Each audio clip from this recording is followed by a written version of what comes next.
Unbelievable. The departure of Harry and Meghan is in the perfect plan of Prince Charles. Meghan Markle and Prince Harry's exit from the royal family has been branded a win-win situation by a royal expert, who claims both Prince Charles and the British public are now better off. The Duke and Duchess of Sussex announced their shock exit from the royal family last January, where they revealed their intentions to become financially independent. The pair formally stood down 2 months later and moved to California to live away from the royal fold. Over a year on from the split, Prince Charles now bears no responsibility for their finances, something an expert has said will come as a total relief to the heir to the throne. Royal biographer Ingrid Seward told the Daily Mail, "I imagine Prince Charles will be relieved as they will be off his payroll now, and the British public will be relieved because they can pay back what they owe now on Frogmore Cottage, so it's a win-win situation." In his tell-all interview with Oprah Winfrey, Harry claimed his father had cut him off financially after he stood down as a senior royal. The Duke added he stopped receiving financial support in the first quarter of 2020 and said his family literally cut me off financially. He told the chat show host, "I've got what my mum left me, and without that, we would not have been able to do this." But it has since emerged Prince Charles gave his son a substantial sum to support Meghan and Harry with their transition away from the royal family.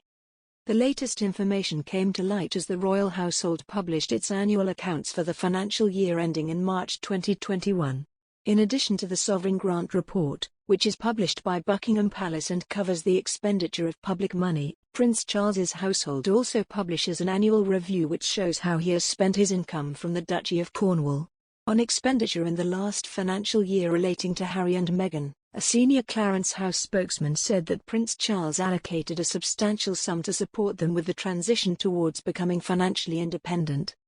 But the Sussexes maintain what Harry said in the Oprah interview was correct and insisted there was no difference in timeline, as Harry was referring to the fiscal reporting period in the UK, which runs from April to July.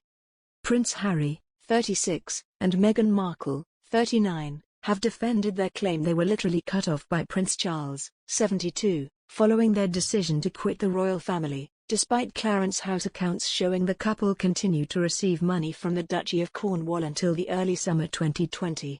Speaking in their bombshell interview with Oprah Winfrey in March, Harry told the chat show star they signed lucrative deals with Netflix and Spotify after being cut off by the future king. Harry and Meghan's spokesman said, "You are conflating two different timelines and it's inaccurate to suggest that there's a contradiction." The Duke's comments during the Oprah interview were in reference to the first quarter of the fiscal reporting period in the UK, which starts annually in April. This is the same date that the transitional year of the Sandringham Agreement began and is aligned with the timeline that Clarence House referenced. A senior Clarence House spokesperson refused to be drawn on the matter and said, "I wouldn't acknowledge that they are dramatically different. All I can tell you are the facts."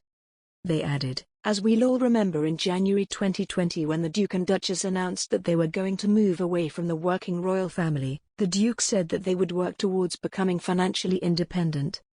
The Prince of Wales allocated a substantial sum to support them with this transition. That funding ceased in the summer of last year. The couple are now financially independent." Meghan and Harry have signed a number of lucrative commercial contracts since leaving the royal family, notably with streaming channels Netflix and Spotify. The couple came under fire for their costly refurbishment of Frogmore Cottage when they were working royals. The Sussexes are estimated to have spent £2.4 million of taxpayers' cash renovating the property, which remains the couple's UK base. But in September last year, Harry's spokesman said the couple had paid the bill in full by making a contribution to the sovereign grant. The Duke's spokesman said of the repayment, "This contribution as originally offered by Prince Harry has fully covered the necessary renovation costs of Frogmore Cottage, a property of Her Majesty the Queen, and will remain the UK residence of the Duke and his family."